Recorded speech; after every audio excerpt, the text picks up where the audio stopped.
Praise the Lord. Can you say hallelujah? Can somebody say praise the Lord? Happy po, blessed Sunday everyone. Wow, full pack po tayo. Thanks to the Lord, no? Thank be to the Lord. Sige po, palakpakan natin ng Lord. Happy blessed Sunday. Pakisabi po sa katabi niyo, happy blessed Sunday. To our non-Filipino brethren po who are here today, hi. How are you? No? Kamusta po? I hope you're doing well. Amen? And to our non-Filipino, kamusta po kayo? No? Ako po, kamustahin nyo? Nawa po ay okay po tayong lahat. Could you just please tap your seatmate, wear your best smile, and say to them, I am so glad that you are here. Amen. Before po we dive into the Word of God this morning, the Bible says po that we should give honor and respect to whom honor is due. Amen po? And with this month po of September, we are celebrating po our National Grandparents Day. And I would like to give honor po and respect, recognition po to all grandparents, not just who are present here, but all grandparents around the world. Can you just give the best clap of praise to our energetic grandparents? No? May I request everyone po, grandparents who are here right now, can you just stand up po so that we could recognize you? Sige po. Yun, praise the Lord. Yung mga ayaw pang tanggapin, sige po. Alam niyo po, we just want to say thank you so much for your life po. We could recognize po all of your hard work po, no? And your warm love, your endless and support, and your guidance to each one of us. Thank you po, mga lolos and mga lolas. You know what po, me and my wife and my kids are totally a recipient po of having a loving grandparents po, no? And I believe you will attest on this, especially yung have kids here in Canada. They've been so helpful to us. Amen po ba? You know what po, just a quick background po. The second Sunday po in September is a National Grandparents Day in Canada. The holiday was recognized po in 1995, about 20 years ago. Because the US po celebrated it first. The National Grandparents Day was created in the US by Marian McQuaid. She proclaimed this day po on May 27, 1973 in West Virginia and encouraged other states to celebrate the holiday. Grandparents' Day was introduced by a group of senators to the Senate in 1977 and 1978. It was proclaimed by President Jimmy Carter. He decided po, he designated the holiday on the first Sunday in September after Labor Day. The National Grandparents' Day po was officially, as I've said, was originally po recognized in Canada in 1995. After it had been submitted po in the House of Commons by Sarkis Asodarian, no? The government designated the second Sunday in September to be Grandparents' Day. This day po recognized po the importance of having grandparents po in our lives. So that po, that was the structure of every family in nurturing, upbringing, and education of the children. We all know naman po that when both parents have to work, especially here in Canada, it's a huge help po for us, no, having grandparents po in our lives. Amen po ba? If you have grandparents here po, you can just kiss, hug them, and say thank them for all the things they have done into our lives. If not po, wala po kayong grandparents here, you can text them and call them later after the service and say thank you. Okay po ba yon? Amen. Moving forward po, we are now po in the month of September. Not just we are celebrating Grandparents' Day po, but we are also celebrating a new theme declaration. Amen po. We all know po as a member po of JIL family, hindi na po bago sa atin to. Ibig po sabihin, it means po that a new month means a new team. With this month po, we are still declaring Christ's power is the answer. And we have also a verse po, monthly verse that can be found po in Acts chapter 1, verse 8. Amen po? Can you just read it with me in 1, 2, 3, go?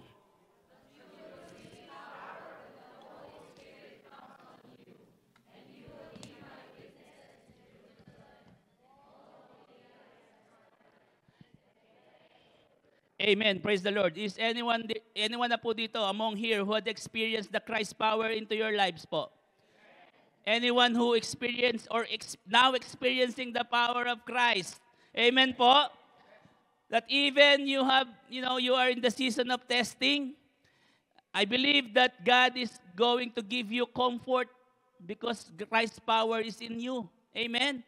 That even you are hurting right now, we could find the comfort and the peace of the Lord within our lives because we have Christ's power in our lives. Amen po. I know and I believe po that we are in the season of receiving Christ's power. Can you say it maybe? We are in the season of receiving Christ's power. Amen. That's why tell it to your seatmate, it is our season. And with that po, I encourage you to please rise. Hindi po kanin, no? To please stand up. Gutom lang po, no? Would like to encourage po to please rise and join with me reading our main verse for today.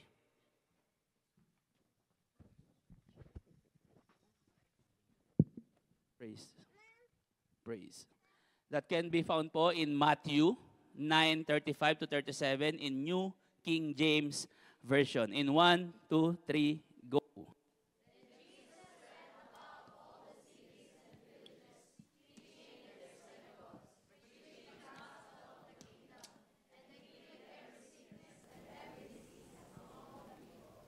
But he saw the multitudes. He was moved with compassion for them because they were weary and scattered like sheep having no shepherd. Then he said to his disciples, the harvest truly is plentiful, but the laborers are few. Sige po, you could be seated po in the presence of the Lord. And God bless His message. I will just reiterate po the last verse po of our main verse for today, which is also where I got my title po this morning.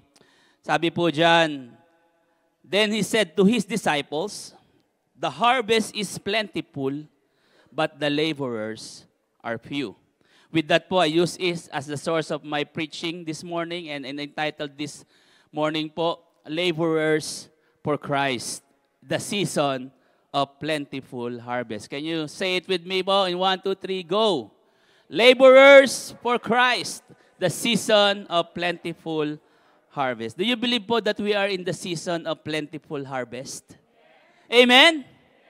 If that's so po, I am calling you to be the harvester of the season, no? The season po, if you know that we are in the season of harvest, I would like to encourage all of you to be the harvesters for God. Can you do that po? Are you ready to be God's harvesters? Amen. In Acts 1:8 po, sabi niya dyan, but you will receive the power, no? When the Holy Spirit comes on you, and you will be my witnesses in Jerusalem and all Judea and Samaria and to the ends of the earth. You know what po, our monthly verse po, clearly stating po that as a true follower po of Christ, He gave each one of us a task. And what is that task? A purpose that we need to fulfill, and that is to be His witnesses. Can you say the word witnesses?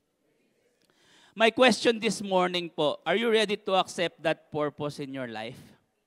Amen? Are you ready to be His witnesses? Are you ready to be the harvester in His vineyard? Pahina ng pahina, pero okay na po. You know what po? There is a native folk song po in the Philippines. Kung alam nyo po, sabayan nyo po ako. Wala ba tayong maestro dito? Hindi po. Sabi po sa awit, magtanim ay di biro. Maghapong nakayuko. Di man lang makaupo, di man lang makatayo. Sabi po dyan, Pagpasensyahan niyo na po yung English ko.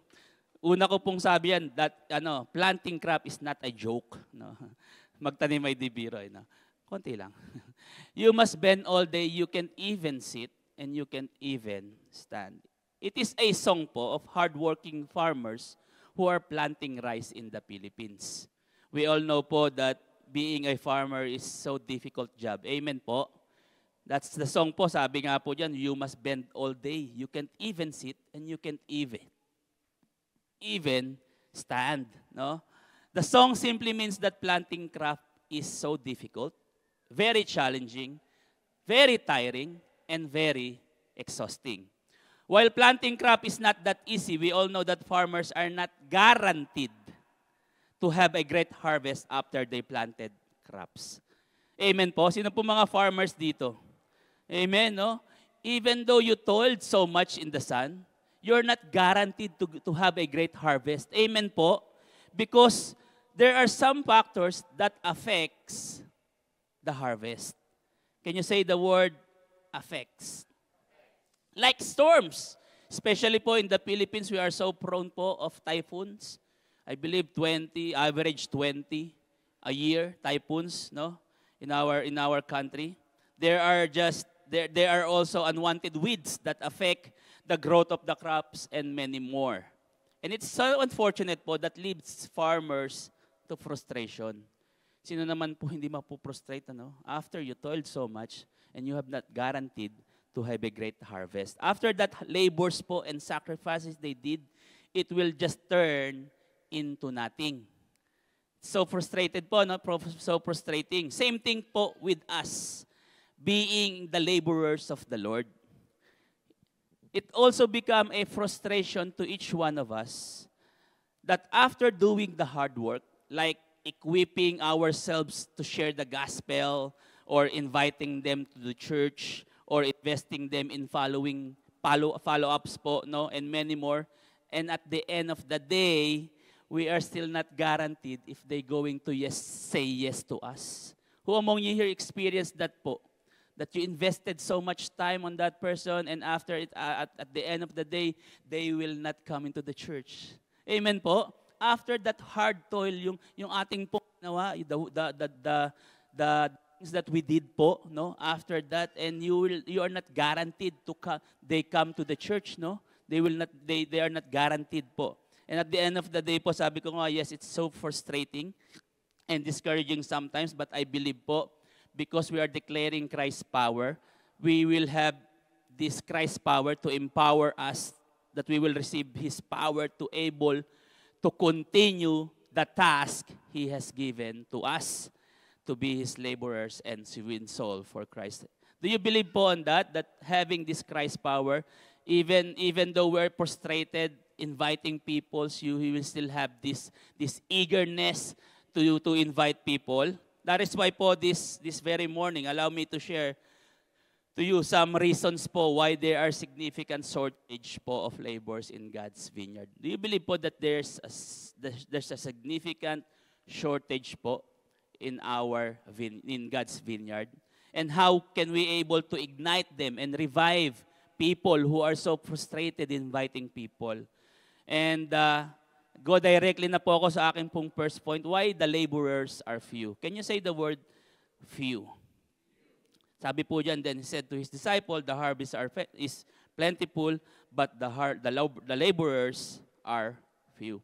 Number one reasons why the laborers are few, because we are busy chasing the world. Can you say the word busy? Can you look at your neighbor if they are busy right now? Or they are just focusing only? No? Amen. Colossians 3:2, it says there, set your mind and keep focused habitually on the things above, the heavenly things, not on the things on the earth, which have only temporal value. The first reason why laborers are getting few nowadays, because we are now busy chasing what the world is offering. Amen? We want to follow what the world dictates. The world wants to deceive us by enticing our eyes to these mansions, these cars, no? to these businesses, to these bank accounts. The world is enticing us. And there's nothing wrong with that po. I completely agree po, there's nothing wrong with that. Again, I will say it again. There's nothing wrong with that. We need all of that. However, as a follower of Christians, of Christ po, we are able to change that perspective. We are able to change our priorities po in our lives, no? We are now prioritizing the things above rather than the things on this world. Before, I remember po, before when I came here, it's just like I just want to work, earn, save for the future, and nothing else. But when I got to know the Lord, no, I work, I earn, I save, and I serve the Lord for a little bit, no? For a little bit. I know as we get deeper po in the Lord, our priorities have changed. Amen po. Now, as we go deeper to the Lord, we now change the order. Andun pa rin siya, yung mga yon, pero in different order na. Amen? Now, we serve the Lord, we invest in eternity, we work, we earn, and we pay the bills. Andun pa rin naman po, di ba? Pero nagpalit lang ng order. I know some of you po would be able to relate that our earthly works right now became just our part-time jobs. Amen po? And our work in the ministry became our full-time. Why?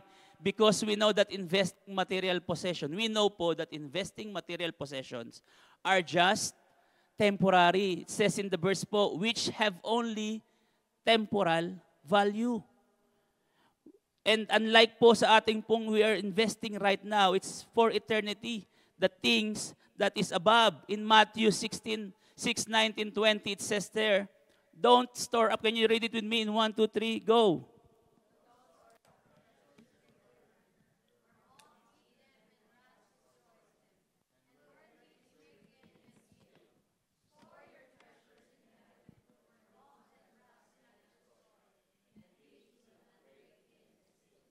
Amen po. You know what? The verse that we just read po is reminding us that we must store up treasures po in heaven rather than stores up in this earth. Because you know what? Early things po, sabi ko nga po, will rust, will vanish, will be still, no? By the stealers, by the robbers. Unlike po treasures above po, it will last po for a very lifetime. Amen po. You know what po? I believe po that what matters most right now, especially in the world po that you don't know what's happening the next day. Amen? That kahapon lang, ang saya-saya. Yesterday, he was so happy, and then suddenly we'll just heard the news, he already passed away. Right?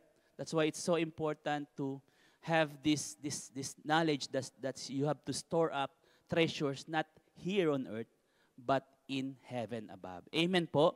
You know what? Because 50, especially when grandparents are here now, 50, 100 years from now, most of us will be resting for good. Have you imagined this? It's true po, but it's just kind of funny, but it's true. Amen po. 50, 100 years from now. Ako po, I am 40 something lang po, no? 40 something. Because 50, 100 years from now, ibig sabihin 145, I won't be here anymore. Amen? Whether we admit it or not po, we will be gone here on earth. Amen? Our material possessions we invested, the cars, the houses, the business, our money in the bank, no, our sleepless nights during doing extra work hours. Amen? And we neglect our quality times in our family, those things will vanish if you are gone in this earth. Amen. Sadly, but true, our great grandchild, oh, yung mga anak na nila Kyrie, mga anak-anak na, will not even know me. And will not even don't care about me. Amen. They will not know what I did in my life. What hard work did I did in my life. Do you know Johannes Adamian? Who among knows Johannes Adamian? You know what? He is the founder of the colored TV. That's why we have these colored TV monitors right now. How about Randy Achul?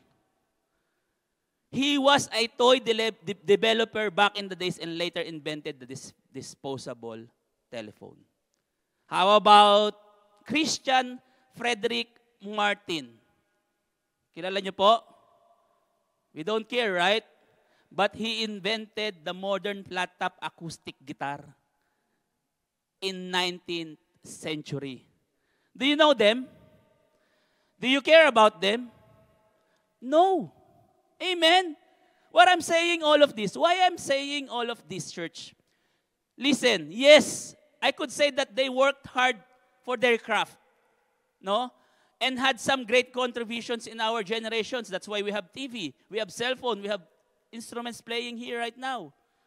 But at the end of the day, whether we admit it or not, we don't care about them.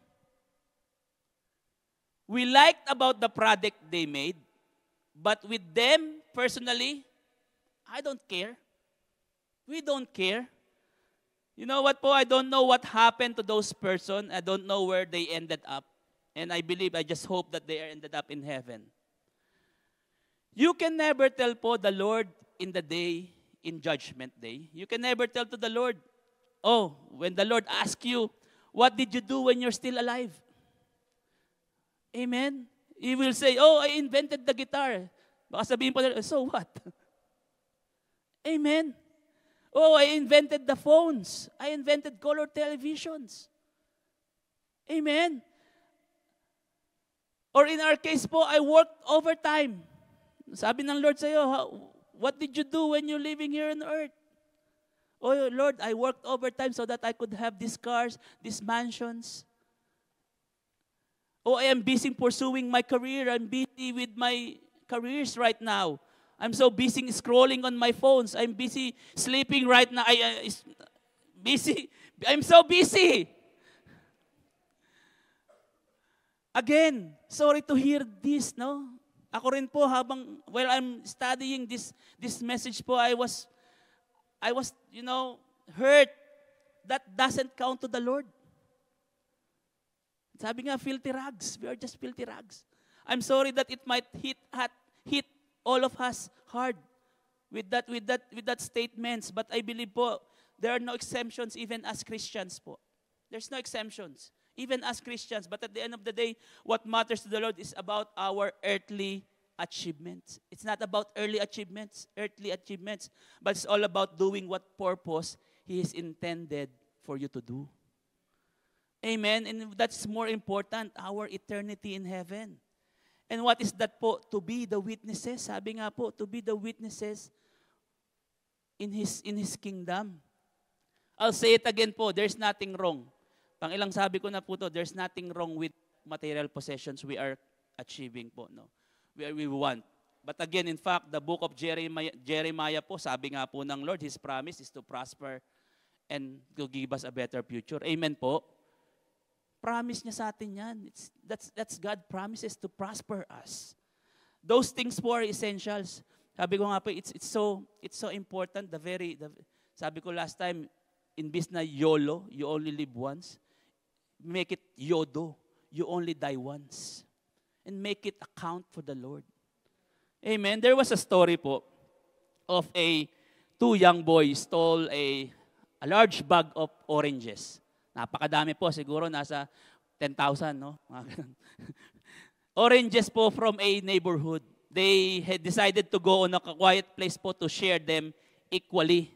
Kumbaga, they stole a bag of oranges, a big bag, and then they go to the cemetery. They went to the cemetery to split it up. Yung mag-split nila yung kanila pong ninakaw. Oranges, but when they go to the gate, 2 oranges fell down. May nalaglag. And since they have so many oranges in their bag, they don't care about the 2 oranges that fell on the ground. And after that po, a man, a drunk man, no, went into that cemetery. And he heard something. Two boys or two voices that are saying, one for me, one for you, one for me, one for you. And that drunk man immediately go to the priest and he said, Father, sabi niyang ganyan, God and Satan is giving yon is equally is dividing their parts, dividing the souls. Amen. In the cemetery, go and quick and we should pray for that. Sabi niyang ganyan. They both ran back to the cemetery gate and the voice continued, one for me, one for you, one for me. And the boy stops. Sabi niyang ganun ang sabi after that, he said about the two at the sabi niya, what about the two at the gates? Ibig sabihin, baka iniisip nila that the priest and that drunk man. No? What about the two in the gate? You know what po? The very reason po why soul is important, no, is because we only die once. We only die once, and that's why we should be careful about our lives here on earth. Amen po? I'll say it again. No? I'll say it again one more time. There's nothing wrong with our material possessions here on earth. We need that. It's essential. But if you're going to think that that is a priority over serving the Lord, think again po. Amen po? Those things po are essential to live po and survive in this world. I believe that, we just want to be a great provider. That's why we're doing that. Tama po ba? We're just being, we want to be just a great provider to everyone. No? And I believe that, what if I tell you that sabi ko nga po, what if you can do both? Pwede tayong mag-serve. You can serve the Lord while earning money. Gusto niyo po?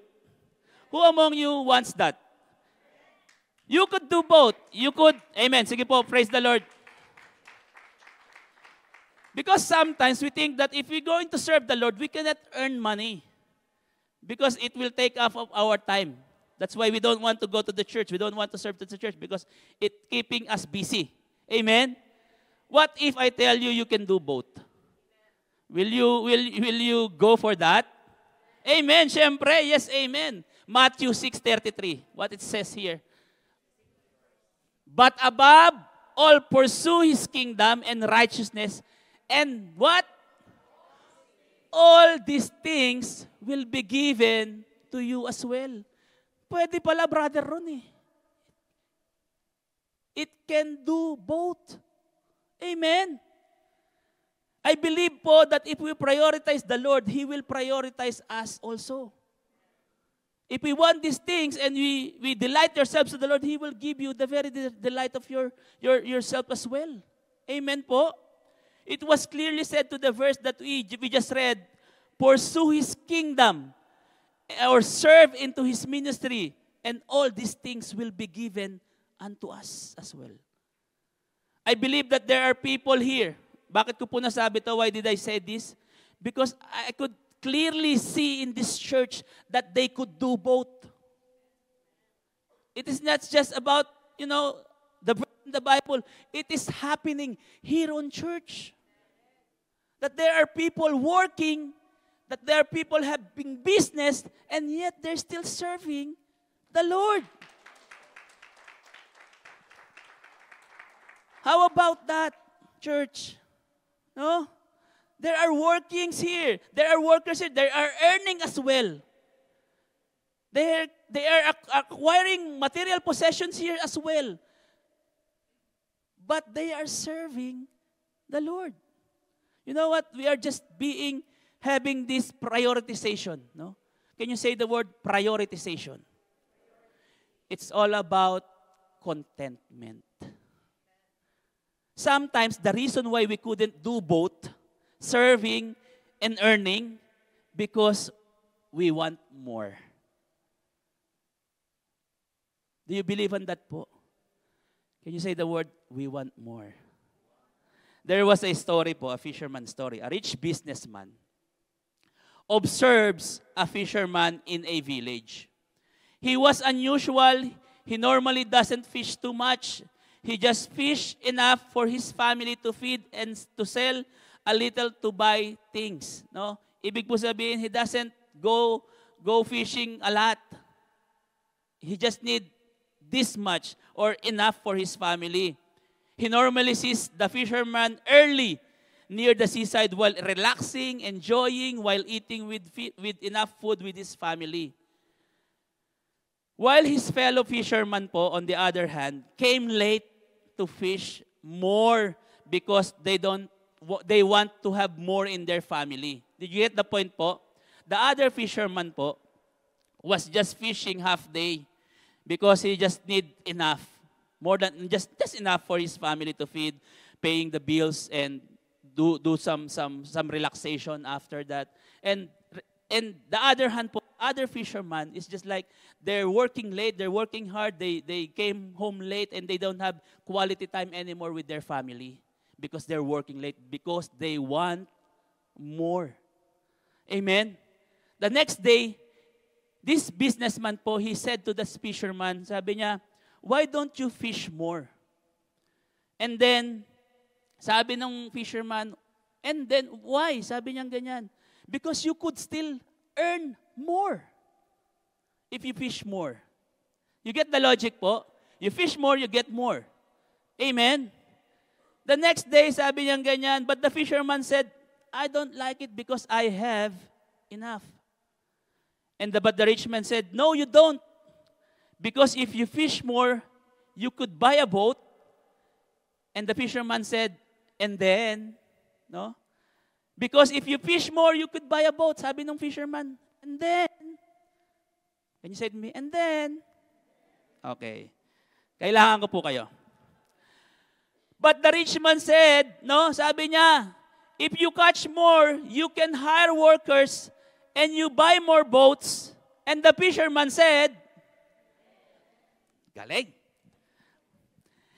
Sabi niya, and the fisherman said, then you catch more fish, you hire workers. Sabi niya, you can build a fishing empire. And the fisherman said, if you catch more fish, you can buy more boats, more, you can fish globally, you can export your fish globally, and you could earn millions. And the fisherman said, sabi niya ganyan, the fisherman said, the rich man said, you could earn millions and millions. And the fisherman said, you can retire early.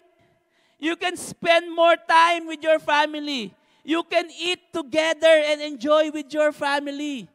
You know what po? The fisherman looked at the rich businessman and said, but that's exactly what I'm doing right now. Amen? Sometimes we just want more. It's all about contentment in life. It's about prioritizing what is more important. The fisherman is already doing what the rich man is saying to him.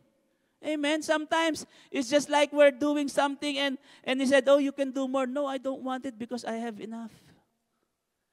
You can do both serving and earning. You just need to be contented in your life. Amen. Praise the Lord. Sige po, give God the best clap of praise. You know what? The Lord wants us to be more laborer po in His kingdom. But others want to chase more of the world rather than eternity. It's sadly po, no? The kingdom of the Lord is having a shortage po for laborers. Because some laborers po are chasing the world rather than chasing their eternity. Without them knowing that they could do both. Pwede naman pala, no? We could do both. Serving the Lord while chasing our dreams, it's all about prioritizing po. Why we are so busy chasing life in the world and neglect about chasing your life in eternity when in fact po, you can do both. Can you say the word, you can do both? That's why po next time when the world asks you or the rich man will ask you to do more and neglect what God wants you to do, you will just say the world. Amen. Sige po, let's give God the best clap of praise. Para akong ano eh, no? Para akong showman eh, no? You know what po? Never be deceived into this world. Never, never, ever deceive to this world po. If the world will tell you to do more when we want more, just tell them and then. Amen. Second reason why laborers are few is because we are battling with our inadequacy. Can you say the word inadequacy? First Chronicles 28:20 GNT. King David said to his son Solomon, can you just read it with me? In 1, 2, 3, go. 1, 2, 3, go.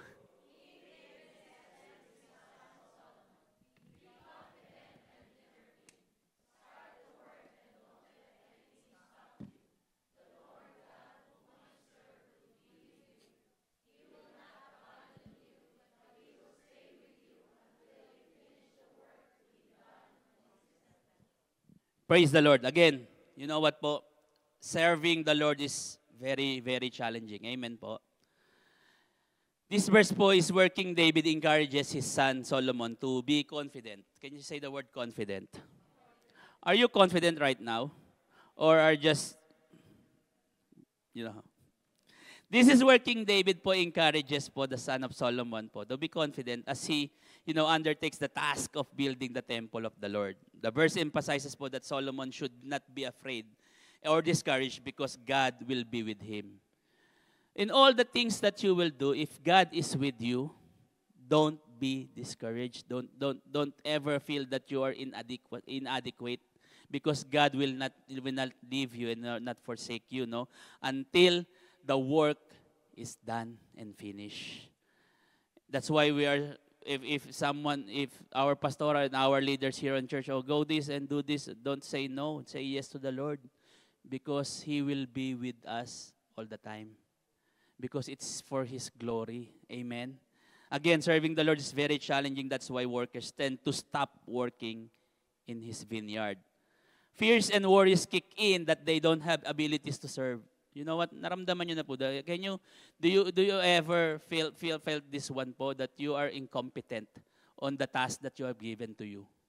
Amen po. You have this fear and worries that you will not do it properly. You will not do it accordingly. Workers don't want to continue serving Lord because they think and they feel that they cannot do it.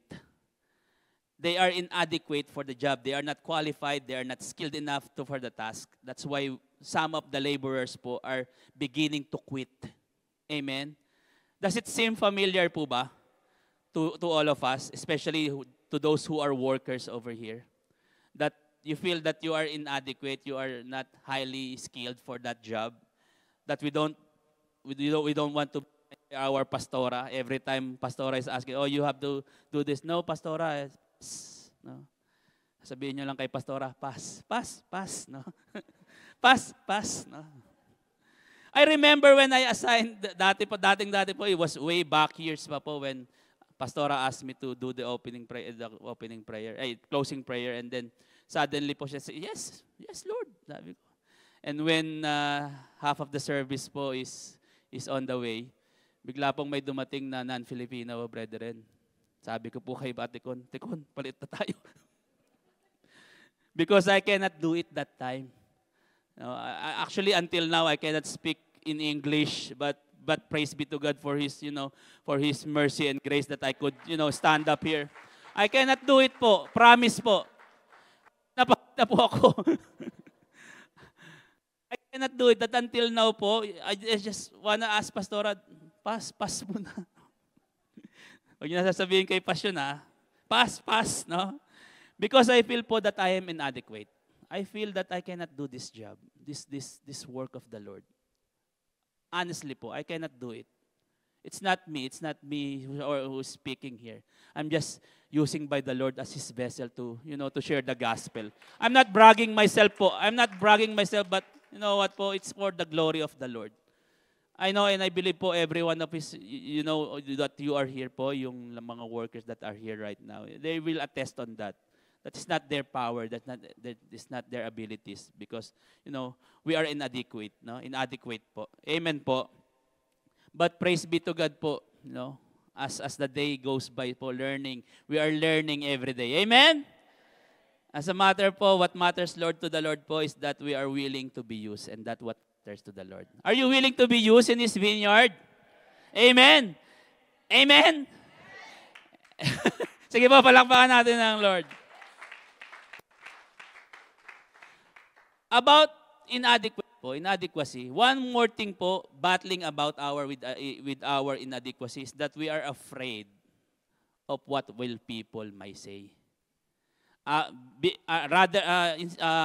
Besides our inadequacy, takot din po tayo. We're having fears because people might criticize us. Like now po, you could just like, kung sino yung magsasalita na hindi naman marunong, no? You could easily do that. You could criticize me as I preaching here, right? But again, that's why many laborers po are declining because of that issues, no? Every time po that our life is used in the ministry, people around us will have this tendency to criticize. And that will make us stop to serve the Lord. Nangyari na po ba sa inyo 'yon? That there is some instances in your serving the Lord that someone criticize you and you just say, oh, I'll just stop serving the Lord. Amen.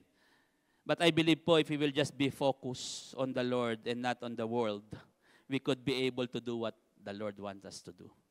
Focus on the Lord and not on the world. Amen po? Because the standard po of the world is different from God's standards. Ibang-iba. I remember po when we had life group po with the Holmans po last Wednesday. We talk about the life of Gideon. Hindi po si Rory. Gideon po is known for being unlikely leader. He did not see himself the way God saw him. Ito po maganda yung kay Gideon. He did not see himself the way God saw him. But he responded to God's calling. Meron po bang time sa buhay natin that iba yung tingin natin sa ating pong sarili? But it's not the way God sees us. And you just say to the Lord, yes, Lord, I can do it. Because, sige po, palakpakan natin ng Lord. You know my weakness, you know my strength, you know my abilities. Right? And giving us po, but His decision to go in strength, He gives an inspiring example to follow and teaches us that God can do a lot with few small steps of faith. And learn to overcome our inadequacy. You know what po? Small little faiths po will bring us to victory. Amen po? Judges 7:2. Sabi niya po dyan, the Lord said to Gideon, the people with you are too many for me to give the Midianites into their land, lest Israel boast over me, saying, my own hand has saved me. You know what? Sometimes, sabi ko nga po kanina, God's standard is different from our standard. Why? Because, you know what? There's the verse says too many. Too many. It simply means po, God is saying, I don't need your credentials. I don't need your too many qualifications. I don't need your too many certificates you having. Right? That's too much with God. He don't care about that. What matters to the Lord just needs a few. Can you say the word a few? What's that? A submissive, a teachable, and a humble heart. And that which matters with the Lord. He just needs few. Amen? He don't need much. This world seeks the best. Amen? The world seeks the best. The famous, the strongest, the powerful, the DPWH, etc. No? However po, God's standard is unusual. He often chooses people that are inadequate, insufficient, weak, the least, and even those incapable po of doing things. Why? God chose these people po for a supernatural purpose. And what's that? To preach the word. Amen? There is David. Who among knows about David? Yeah, David po was the youngest and the weakest po in the siblings po of Jesse. But yet, God chooses him over to be the next king. Amen?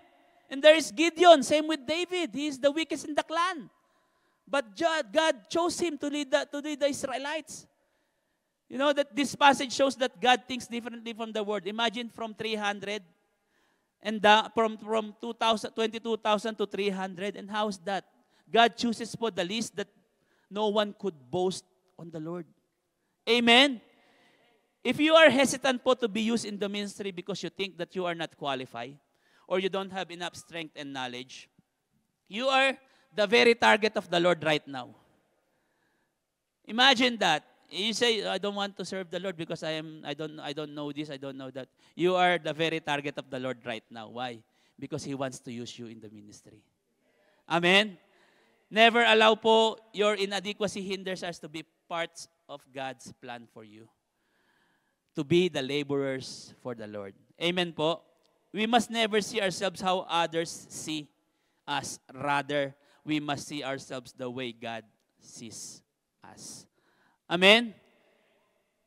Sabi nga po ni Ate Step whose report do you believe? Whose report do you believe? Alam niyo po, if God called you, it doesn't matter what others people will say. Amen? You should believe what the Lord report is. Isa pa? Whose report? If the world says you are inadequate, the Lord will say differently. Amen. The Lord we are serving will say you are overqualified. To tell you honestly, I don't know bakit ako nandito. I just have this willing heart po to serve the Lord. That's why I'm here. Amen. And I believe po, and I believe all of us having this kind po of this heart po of submissive to the Lord. Amen. Stop believing what others is telling you. Doesn't care, no? God sees us different po. We are chosen and we are special. Can you say the word, we are chosen? We are special. Child, no? Special children of God. Amen? Deuteronomy 7:6 GNT. Sabi niya dyan, do this because you belong to the Lord your God. From all the peoples on the earth, He chose you. Amen. That's why if you feel inadequate, God chooses you. Paano ka magiging inadequate? Amen. And how is it? Philippians 4:13, ano sabi po dyan? I am able to do all things through Him who strengthens me. We are not capable of these things. But God does through the empowerment of the Holy Spirit. Kaya nga po ang ating monthly verse, Christ's power. Amen. It is not you, He is able. It is not us who are able, it is God who is able. And if you have Christ's power within you, He will empower you. He will empower every one of us. Hindi po ako galit. You know what po, talagang for the grace and His mercy, that's why we're standing. No? We cannot boast to the Lord. We have this credential. It doesn't matter to the Lord as long as you have this willingness, no, to close your eyes. To serve the Lord. Amen. Why the laborer serve you po? Number one, ano po yun? Because we are busy chasing the world. Number one. Number two, because we are battling with our inadequacy. And number three, as we move forward po, number three, we are being impatient to the harvest. Nagmamadali po tayo na makita natin kung ano yung mga pinaghirapan kaagad natin. And God doesn't work that way po. Amen? Sabi po, James 5:7 CEV, my friends, be patient until the Lord returns. Think of farmers who wait patiently for the autumn and spring rains to make their valuable crops grow.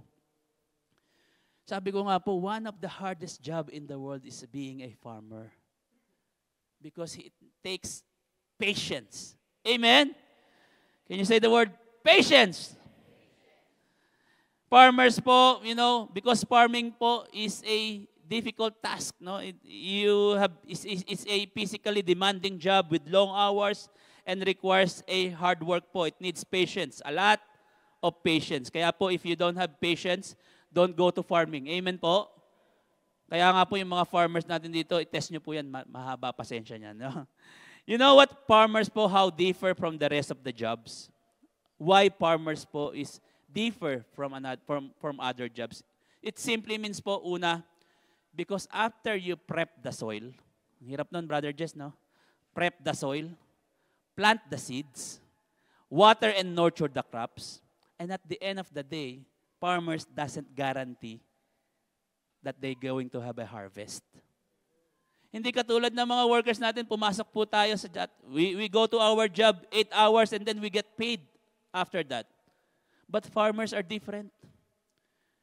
You toil so much, prep the soil, plant the seed, nurture and water the plants, and then you will wait for the harvest if they're going to have a harvest or no. You will still need to wait on the time of the harvest season. And sad thing about it, you are not guaranteed, no, to have a great harvest. But regardless how difficult the job is, how challenging, how exhausting to be a farmer, they never stop doing what they are doing. Kaya nga po may nakakain pa tayong mga rice sa atin, no? They never stop doing what they are doing. Because they know in the proper time, they will reap a great harvest. Same thing with us, Christian. I know it's very frustrating, very tiring, exhausting to invite people to preach the word, but I believe in the time that the God has sent us that the God has set on us to have a great harvest, we will reap the great harvest as well. Amen po. There is a photo po, a pawpaw tree. Alam niyo po yung pawpaw tree? Hindi po ito yung wawaw ngayon yung wawaw na sa DPWH. Pawpaw, no? You know what po? Pawpaw trees po are slow growing tree. As a matter of fact po, pangalawa yan sa pinaka matagal magbunga. The longest tree to bear fruit. Number 1 po, alam niyo po kung ano? Durian, no? If pawpaw tree po will typically take 5 to 8 years to start producing fruit, durian will take 8 to 10 years. In pawpaw tree growth rate po, in 1 year to 2 years po, the young pawpaw focuses on establishing its top root and developing its root structure. In the year 3, growth starts po to accelerate as the tree develops branches and a stronger overall structure. And in year 3 to 8, the tree matures enough to begin producing flowers and eventually fruit. 8 years. Can you wait that long to win soul for Christ? Or you just like go and turn away and quit being the laborers of the Lord? This pawpaw tree takes 5 to 8 years to bear fruit. Sadly to say, us, workers and laborers of the Lord, 2 text lang, umaayaw na tayo. Like any other tree po, pawpaw trees are like souls. It takes time before you could see the fruits. There are 3 crops po that could easily harvest. There are different types of trees, no? But unlike pawpaw trees, you will need much time to see what the farmers have toiled. 5 to 8 years, imagine that. And here we are, workers and laborers of the Lord. 1.5 hours service lang, natutulog pa, no? I mean, 1 to 2 texts away lang. We are giving up. I don't like to invite anymore because he's not replying to my text. No, it doesn't like that. You don't do like that. Amen? Hebrews 10:36 sabi niya, patience, endurance is what you need now so that you will continue to do God's will. Then you will receive all the things He has promised. Ano po ba yung promises of the Lord? To great harvest. To have this great harvest. And if we will not be patient enough, no, to text them, to follow up them, we will not see His promises. Amen? Same thing being the laborers and harvesters of the Lord. There are souls that needs a shorter time for them to say yes, and there are people who say it will take longer time. That's why we need to be patient. We don't like to be impatient to the harvest because the harvest depends on the soul. Amen. We must have patience like how farmers wait for the harvest season. Regardless of the time you spend sharing the gospel, no matter how long it will take to make your invite to say yes, we must never stop because we are called to be laborers of Christ. And I believe po our works in the Lord will never go in vain. As He says po in 1 Corinthians 5:15-58, sabi niya dyan, therefore, my beloved brothers, be steadfast, immovable, always abounding in the works of the Lord, knowing that in the time of the Lord, your labor is not in. Have you ever wondered why Jesus made His statement about few workers? Habang inaaral ko to while studying this po, Matthew chapter 9 po recounts the event of Jesus healing a paralytic. Matthew 9:37 po, preceded po which Matthew verse 9, chapter 9 verse 1 to 36, no? Bago mag 1:37, before He said the laborers are few. Chapter 9 recounts the event of Jesus healing a paralytic in Capernaum, forgiving his sins, commanding him to walk. Jesus called Matthew, a tax collector, follow him after, dined with a tax collector and sinners, were questioned by Pharisees. Jesus stated po, these all things po happened before He said these laborers are few. As you could notice po, this time when Jesus performing miracles and what He saw made Him realize that there are many people who are in need. Amen? Andyan pa po kayo?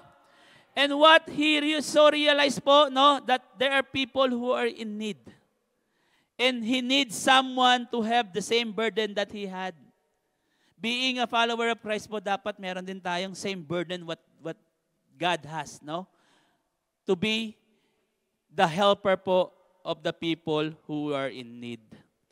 Have you ever po read about the story about King Lazarus and the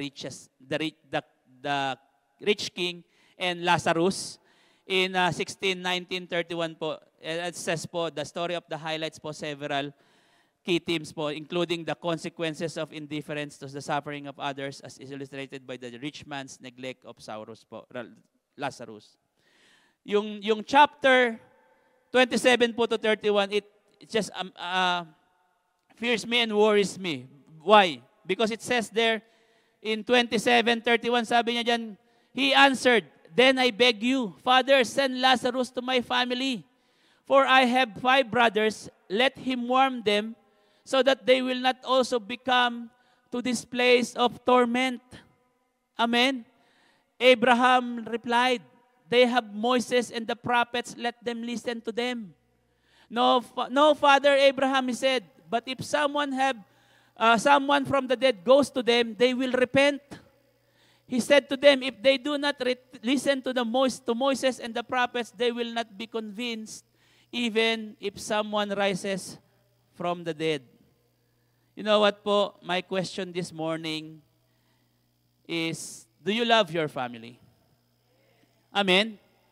Do you love your life, your one and only life? Amen? Do you still have members po in your family that haven't known and accepted Jesus yet? You know what po? This is the time po that you will reconnect to the Lord, and you know what po? Give your life to Jesus right now. Because we don't want to be like that, the rich king that ended up in punishment into the hell. I believe po, do you still, the laborers are getting few. It means po that there are only less people that they can reach. Imagine po if there are laborers are just, diminished or declining nowadays. How can your loved ones po reach by them? Kaya nga po, being the followers of Christ, we must have this burden to be used as a laborer for Christ. And right now po, at this very, very juncture po, if you have this burden po, to, sometimes po we think, oh, my family hasn't been accepted Jesus yet, and I wanted to have salvation in their life. You know what po? Can you just can I just ask you for a little while to just think of the one life you are having right now. And I believe this is the very moment po that we need to accept Jesus Lord as our Savior. Because we only die once and we want that one life po goes into eternity. And if you are willing po to accept the prayer of acceptance, can you just raise your hand and follow me with a simple prayer po, and saying, Lord, I accept that I am a sinner, that I cannot save myself. I believe that you have died on me on the cross for the salvation of my soul. Thank you, Lord, for your unconditional love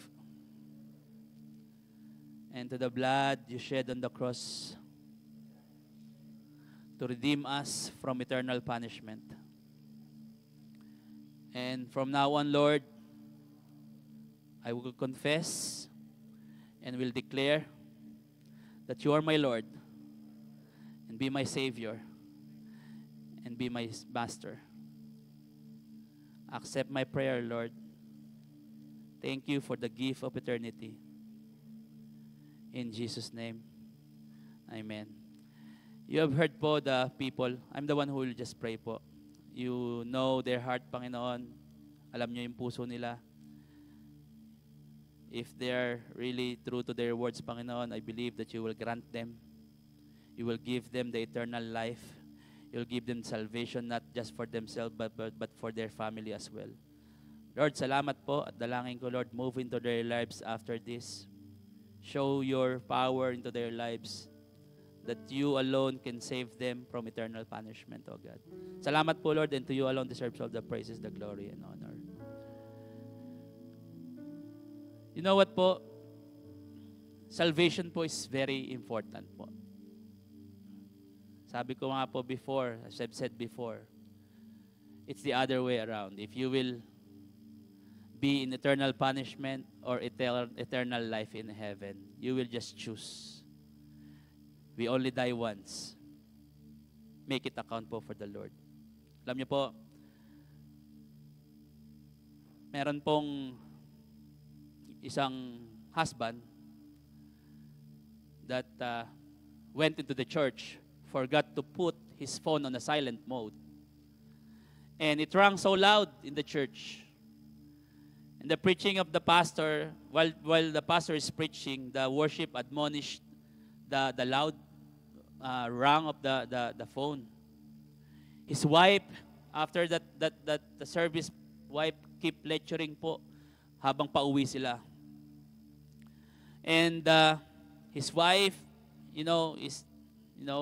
lecturing him about, next time you just need to turn off your phone while in the church. He was so angry. He was so mad. His friends and acquaintances shook their heads and discussed. No? You could see the shame, embarrassment, and humiliation po of his face. Imagine you are in a silent crowd po and then your phone rang loud. We're in the church. From that day forward po, that man never stepped on the church. On that very Sunday po, that evening came, he was still nervous po while going into the bar. He went to the bar and he was still nervous and trembling. He spilled his drink on the table and the bottle fell accidentally and it splashed on some people, those that touch rushed towards him, and he closed his eyes expecting a bashing as well. Kasi po kung kanina sa church, napagalitan siya eh. And he is expecting that the same manner po that the people in the bar will approach him. Instead, they give him a high five. Instead, they cared to know if he get cut from the broken bottle. Waiter apologized. Nag-apologize pa yung waiter. He gave a napkin po to clean himself. The janitor mopped the floor. Sabi po ng female manager, sabi niya, it's okay. I will give you another free drink. The female manager po offered a drink. She also gave him a huge hug po and a high five while saying, you know what? Who doesn't make mistakes? And from that moment po, he never stopped going to that bar. Alam niyo po, sometimes, no, our attitude po as a believers drives souls out from the church. You know what? Soul is very important. If we say that we are a loving church, no, with just little mistakes that we have in the church, just be compassionate to them. We don't drive souls in the church. Sino po ba yung gusto nyong makita, no? Pumunta sila sa bar o pumunta sila sa church? Think again po. As a soul winner, we can make a difference by how we treat people in the church. Amen? Sige po, palakpakan natin ng Lord.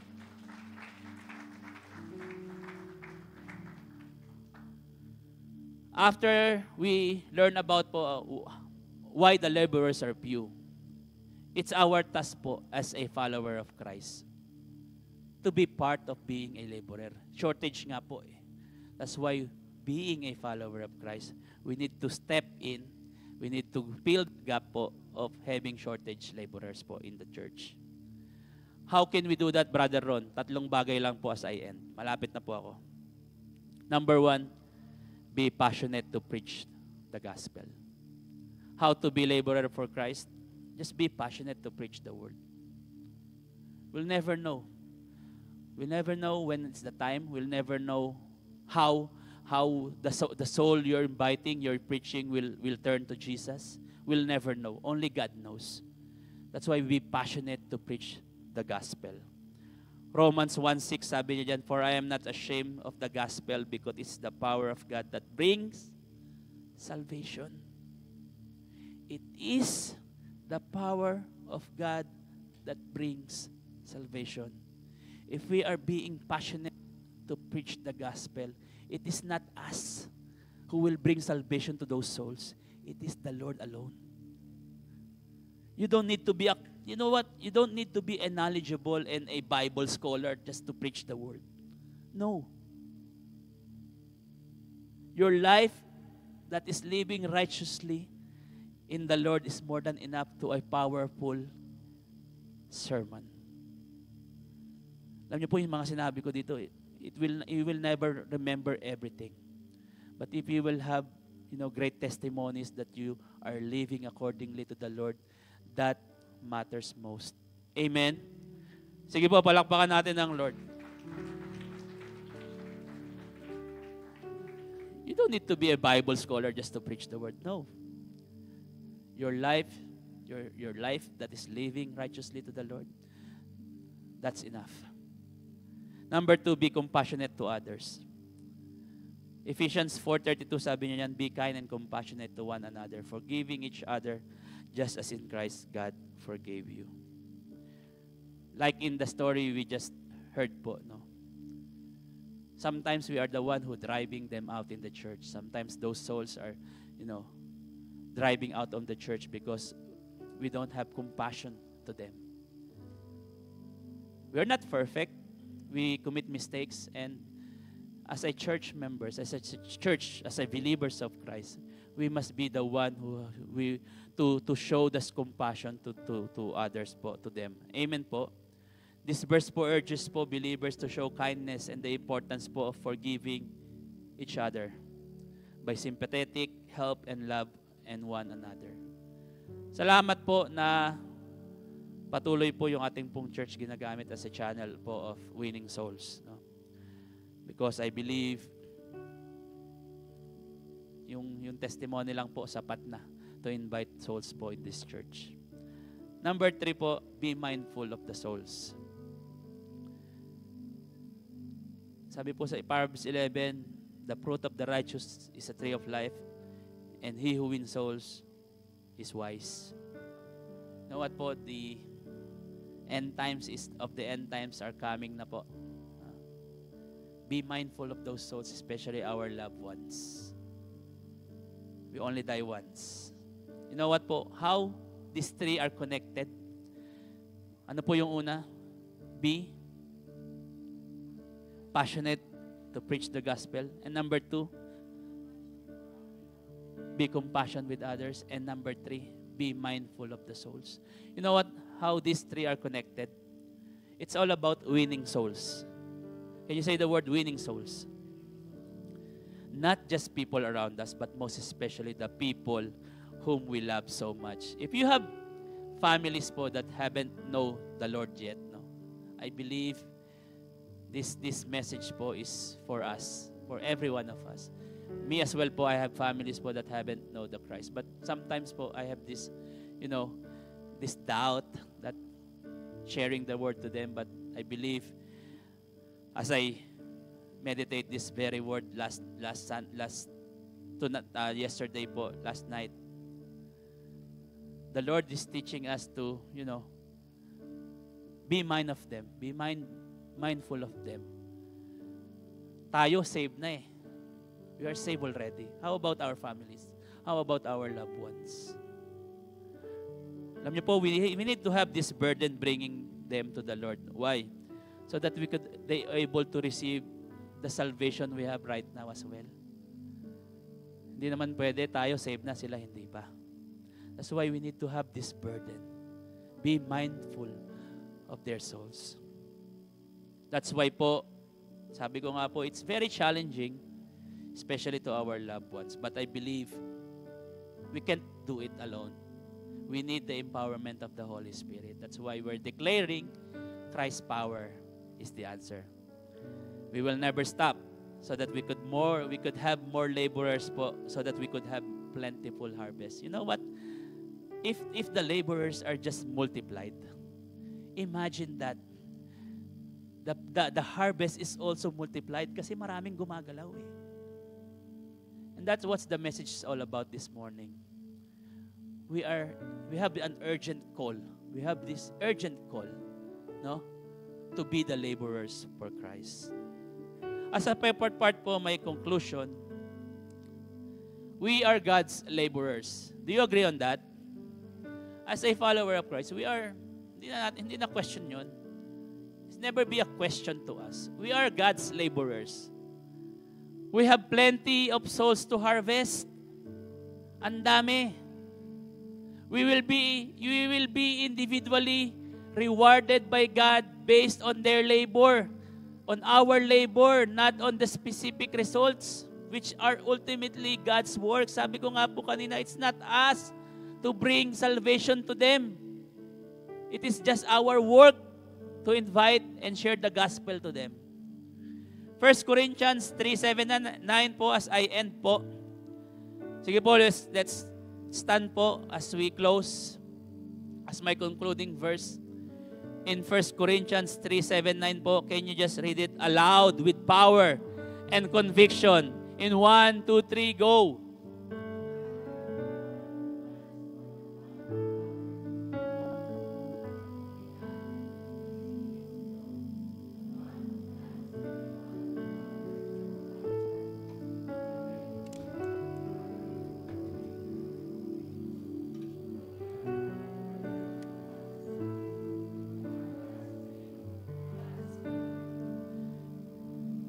We are co-workers in God's field. Sabi ko nga po sa title ko, Laborers for Christ. We are laborers for Christ. It is not us who will bring salvation to them. It is just our vessel to share the word to them. And God will purposely fulfill that promise to them to bring salvation unto our loved ones. But the question is right now, friends, church, no? Are we willing to be that vessel, to be the laborers for Christ? And this morning po, as we sing this song, sabi po sa awit, this is all I have of worth. We have a life po. And I believe this life has a purpose. And I believe that this morning po, we could identify what that purpose is to be the laborers for Christ. And as we sing po,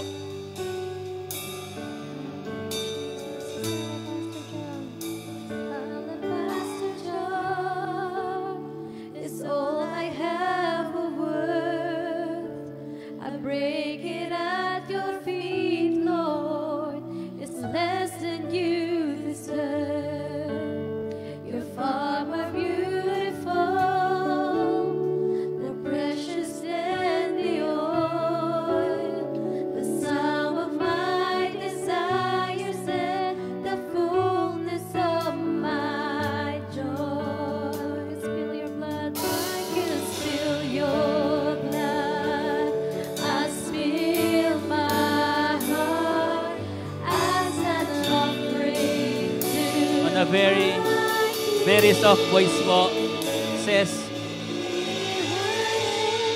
Lord, here I am. Take me. Here's our life, Lord. As an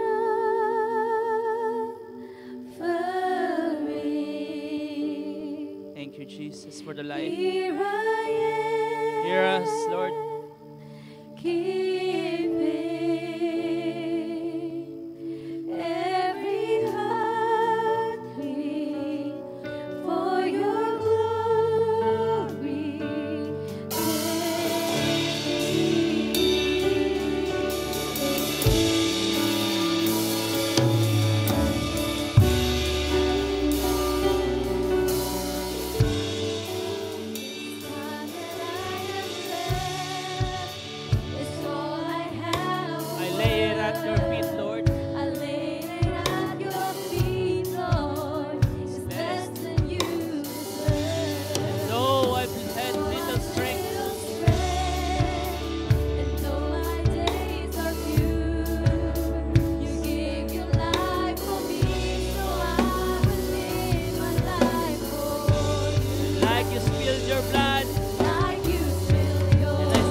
Lord,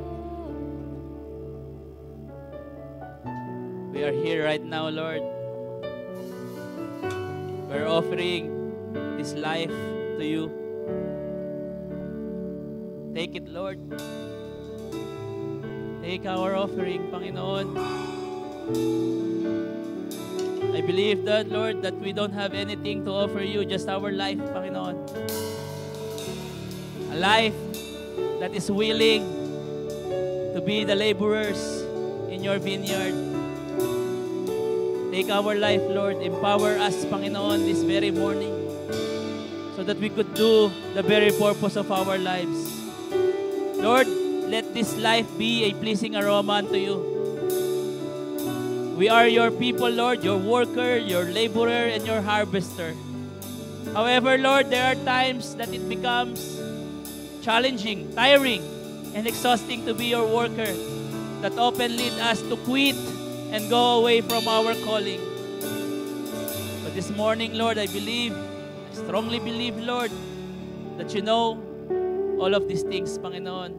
You know that we are hurt. You know that we get tired, we get exhausted as your laborer, Panginoon, in your vineyard. But I believe, Lord, this very morning, you will empower us today. Through your Christ power, Panginoon, I believe in my heart, Lord, that you will empower each one of us to continue the works for you, Panginoon. Lord, give us patience. Give us, Lord, this willingness to win soul for you. Lord, hindi kami titigil, Panginoon.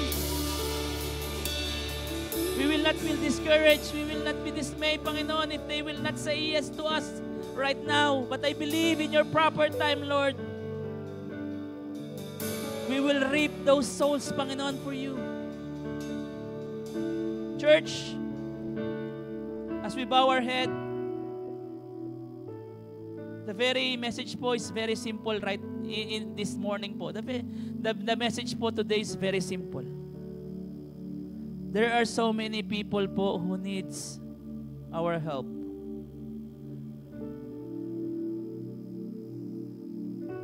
Many people po who are bound into the eternal punishment. Many people po who are frustrated, who are tired, who are exhausted in their life right now because of these uncertainties, because of these challenges po. But I believe, Lord, being the laborers for you, we will help those people, Panginoon. We need your empowerment over us. There are people who are in need of help, Panginoon. However, the world is trying to deceive everyone po, especially us, your workers, your laborers, to not continue our calling. But today, Lord, the message is just an urgent call to all of us. This is an urgent call to each one of us, Christians, who declaring that you are a Christian, who are professing that you are a Christian, that we need to stand for Christ, be immovable until to the point of exhaustion, that we must be the vessel of the salvation to each one of them. I believe, Lord, as we declare our monthly verse, it is so clear that a true follower of Christ, He gave each one of us a task for us to do, and that purpose is that need to fulfill. I believe, Lord, as we use our life to you, the enemies are trying to hinder us to fulfill that calling. Lord, maraming mga pagsubok that hinders your workers. I believe that they are busy chasing the world. The enemy wants us to follow what the world is dictating so that we could lose our focus with our purpose. I believe that they keep feeding our mind that we are inadequate. We don't deserve this job, this task. We are insufficient, that we are nothing, so that we could just turn away and quit, not to help the needy. The enemy is telling us that we should never wait because we are just working for nothing, but it's all a lie.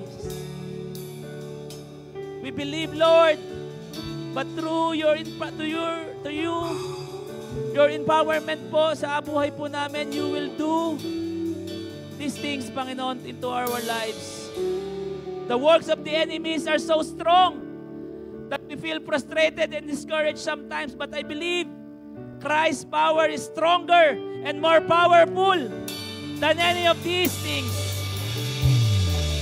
I believe that there is a great harvest awaits because it is the season of a multiplied harvest. Lord, we just need to be focused, to be passionate in preaching the word, that we will not be ashamed to share our testimonies, that we will need to be compassionate with others, to care, to love, to help, and even forgive them, that we may be able to win their hearts over you. And lastly po, that we need to think more about winning souls, not just for the people around us, but most especially to our loved ones. I believe po that we are in the last days of the last days. That is why po we must work hard to win and harvest more souls for Christ. I pray, Lord, that you will give us boldness, courage, and conviction to share the gospel and reach our families and the people around us. I also pray, Lord, that you will touch every heart today. Impart the very message po to each one of us, and I pray that we will not leave this place empty-handed, because you are so great, Panginoon. Thank you, Lord, for the word. And I pray, Lord, that you will empower this message, O God. And I believe and declare, Lord, that Jesus is Lord over our salvation. Muli po, Panginoon, to you give all the glory, the highest adoration po. In Jesus' name we pray. Amen and amen.